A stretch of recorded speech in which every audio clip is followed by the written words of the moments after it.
Assalamualaikum warahmatullahi wabarakatuh. Bagaimana kabarnya teman-teman semua hari ini? Semoga teman-teman selalu diberikan kesehatan juga keselamatan oleh Allah Subhanahu wa taala. Amin ya rabbal alamin. Berjumpa lagi bersama Ustazah Diva pada pembelajaran Bahasa Indonesia kelas 3.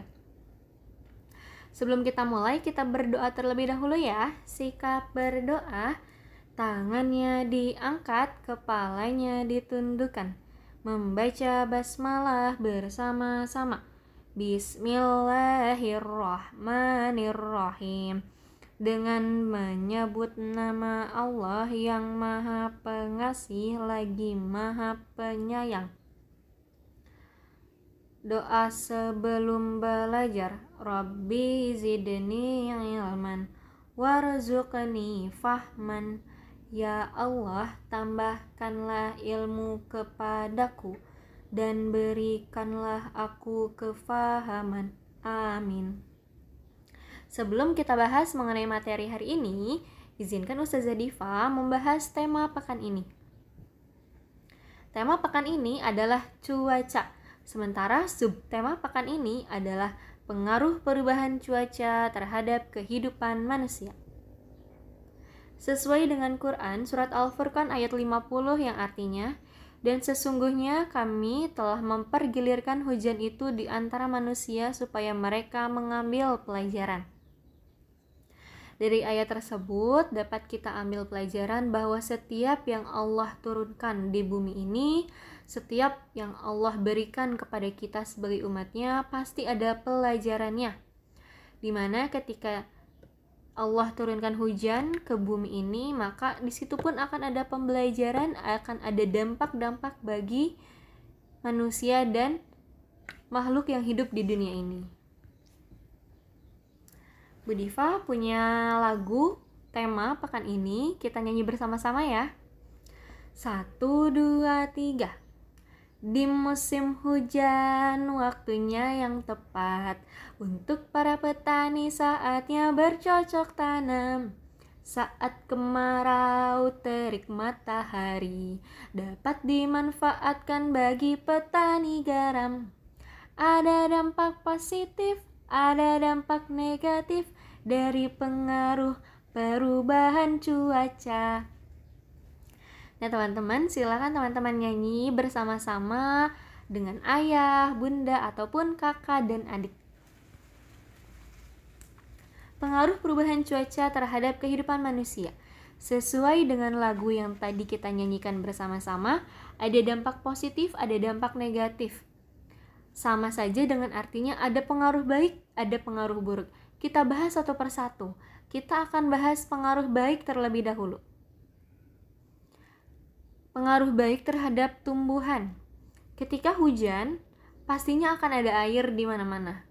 Dan tumbuhan akan semakin subur karena tumbuhan akan lebih sering diberikan air, tumbuhan akan lebih sering menyerap air.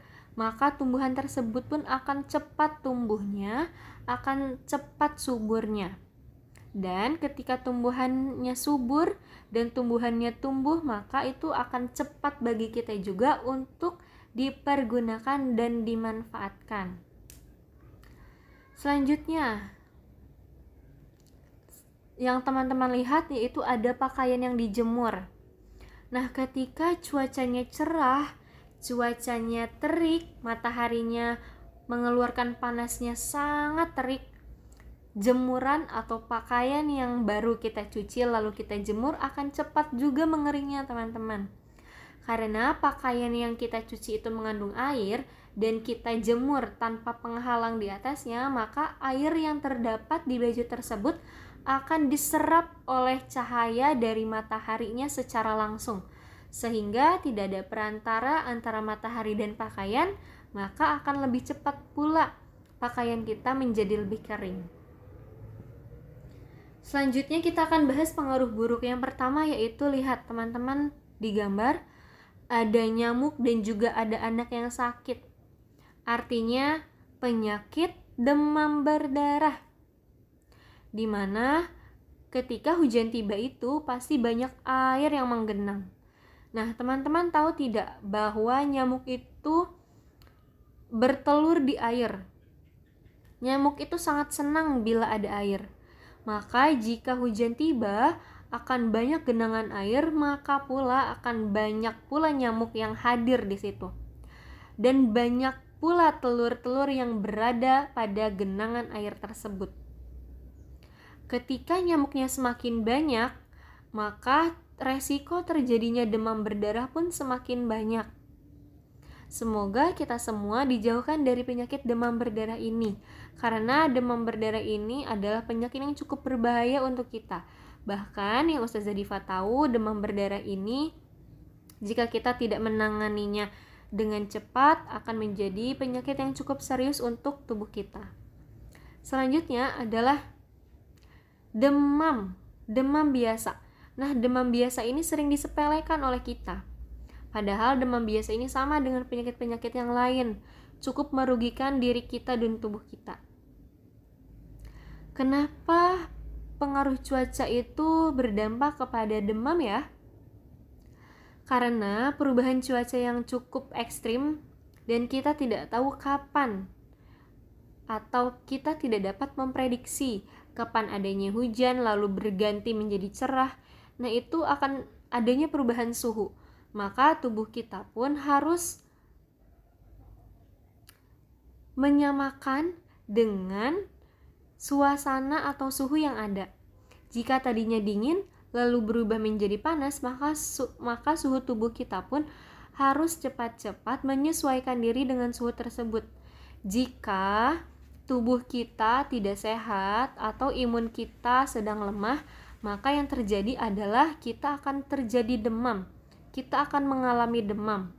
Maka dari itu, pada setiap harinya kita harus selalu hidup sehat, menjaga pola makan, dan selalu makan buah dan minum air putih 2 liter setiap harinya. Materi yang akan dipelajari hari ini adalah dialog. Apa itu dialog? Mari kita bahas bersama-sama. Dialog adalah sebuah proses komunikasi yang terdiri dari percakapan secara lisan atau tertulis antara 2 orang atau lebih. Nah, percakapan atau dialog ini berisi percakapan antara beberapa orang, sehingga tidak dapat dilakukan secara sendiri atau individual. Ciri-ciri dialog ada 4. Yang pertama, dalam berdialog melibatkan banyak orang. Kenapa melibatkan banyak orang? Kita lanjut ke ciri-ciri yang kedua. Terdapat tanya jawab antara pewawancara dengan narasumber agar dialog berjalan lancar. Tadi ciri yang pertama adalah dialog melibatkan banyak orang. Sehingga kenapa melibatkan banyak orang? Yaitu karena dialog itu berupa percakapan, di mana percakapan harus ada yang bertanya dan juga harus ada yang menjawab. Sehingga tidak bisa jika teman-teman hanya bertanya saja lalu tidak ada yang menjawabnya. Yang ketiga, dialog dapat dilakukan secara langsung maupun tidak langsung. Dialog yang dapat dilakukan secara langsung adalah dialog yang kita bertanya secara tatap muka. Tetapi dialog yang tidak langsung adalah ketika kita berbicara melalui via telepon. Kita yang bertanya menelpon kepada orang yang ingin kita ketahui informasinya. Yang selanjutnya adalah dialog interaktif ditayangkan di acara televisi maupun radio. Dialog interaktif ini yang dimaksud adalah ketika ada seseorang yang bertanya lalu ada yang menjawab. Nah, orang lain pun akan bertanya kembali mengenai jawaban yang tadi diberikan. Jadi akan terus selalu ada pertanyaan dan jawaban. Salah satu contoh acara di televisi mengenai dialog interaktif itu seperti Mata Najwa yang sering teman-teman atau orang tua teman-teman lihat di layar televisi teman-teman. Selanjutnya, cara membuat dialog dalam tulisan. Yang pertama, berbentuk dialog atau percakapan. Ingat, percakapan itu adalah tanya jawab. Yang kedua, nama tokoh ditulis. Jika nama tokohnya itu adalah Budiva, maka Budiva akan mencantumkan nama Budiva di sana. Yang ketiga, setelah nama tokoh menggunakan tanda baca titik 2. Setelah tulisan Diva harus ada tanda titik 2. Yang keempat, dialog ditulis dalam tanda kutip. Nah, setelah tanda titik 2 itu, kita harus menuliskan tanda kutip yang pertama. Setelah tanda kutip yang pertama, kita baru menjelaskan informasi ataupun pertanyaan yang ingin kita tanyakan. Setelah pertanyaan atau kalimatnya tuntas, lalu diakhiri dengan tanda titik atau tanda tanya, kita akhiri lagi dengan tanda kutip yang kedua. Sehingga dialog atau pertanyaan atau kalimat yang berada pada dialog itu harus di antara tanda kutip. Yang kelima, keterangan tentang latar yang berupa tempat, waktu, dan suasana ditulis dalam kurung. Jika di sana terdapat tempat sekolah, maka sekolahnya ada di dalam kurung. Jika di sana ada waktu, contohnya pagi, maka paginya di dalam kurung. Atau jika suasananya seperti mereka bahagia, bahagianya juga dikurung. Ustazah Diva memiliki contoh dialog dalam bentuk tulisan. Nah, silakan teman-teman amati. Tadi cara menulis yang pertama yaitu berbentuk dialog atau percakapan. Ini adalah percakapan, di mana ada yang bertanya juga ada yang menjawab. Yang kedua yaitu nama tokoh ditulis. Di sana sudah ada nama tokohnya, ada nama Budiva sendiri, ada Rima, juga ada Nana. Selanjutnya setelah dituliskan nama, tadi ada tanda apa ya? Ya, ada tanda titik 2. Di sana Budiva sudah menuliskan titik 2 setelah nama Diva. Tadi setelah titik 2 kita harus menuliskan informasi atau kalimatnya berupa atau berada dalam tanda kutip 2. Lihat, silakan teman-teman amati. Setiap di awal dan di akhir kalimatnya itu pasti ada tanda kutipnya. Oke, kita lihat dan kita baca bersama-sama ya. Diva. Rima, Dwi kemana? Rima. Sepertinya Dwi tidak masuk sekolah hari ini. Diva. Kira-kira dia tidak masuk kenapa ya? Apa kamu tahu, Rim? Rima. Kemarin Nana memberikan informasi bahwa Dwi sakit. Mungkin sekarang masih sakit. Coba tanyakan kepada Nana saja.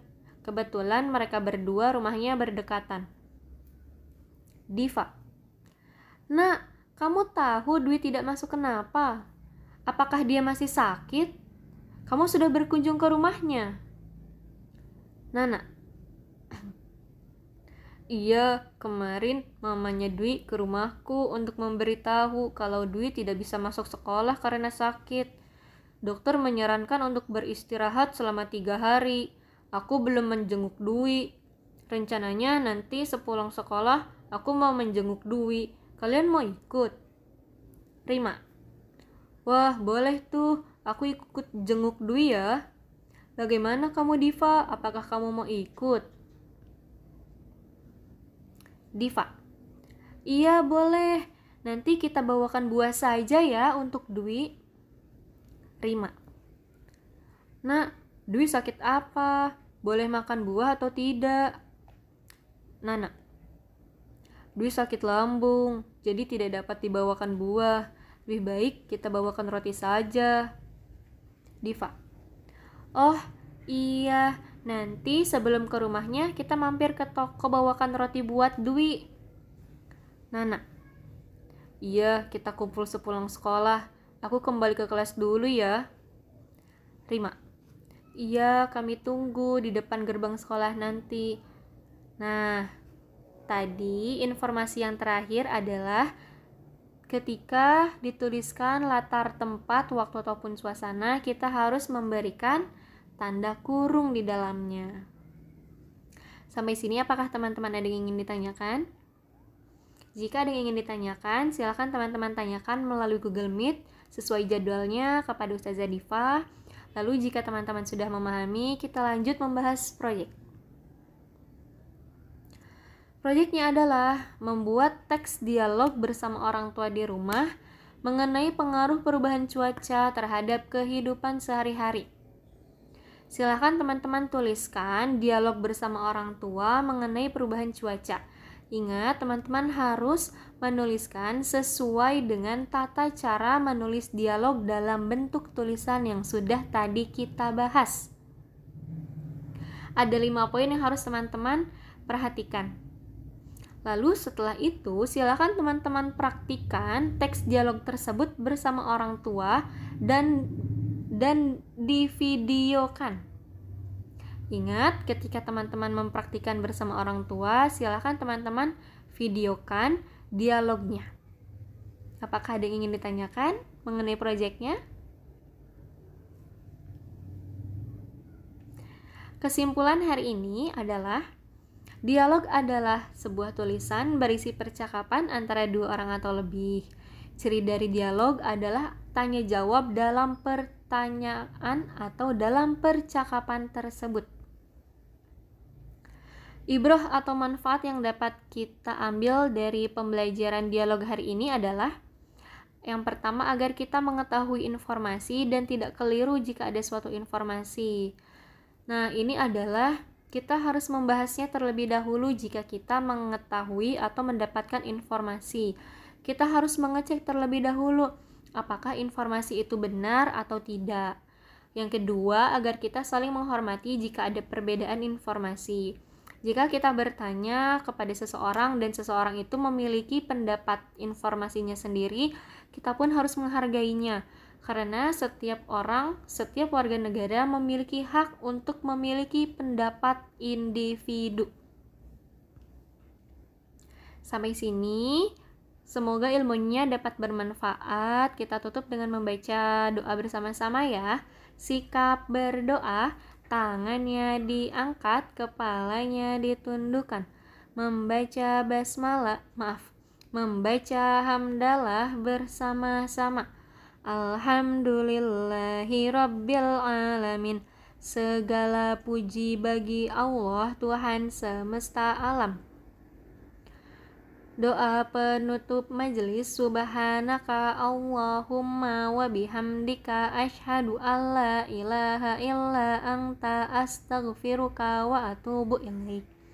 Terima kasih kepada teman-teman yang sudah menyempatkan menonton video pembelajaran hari ini. Wassalamualaikum warahmatullahi wabarakatuh.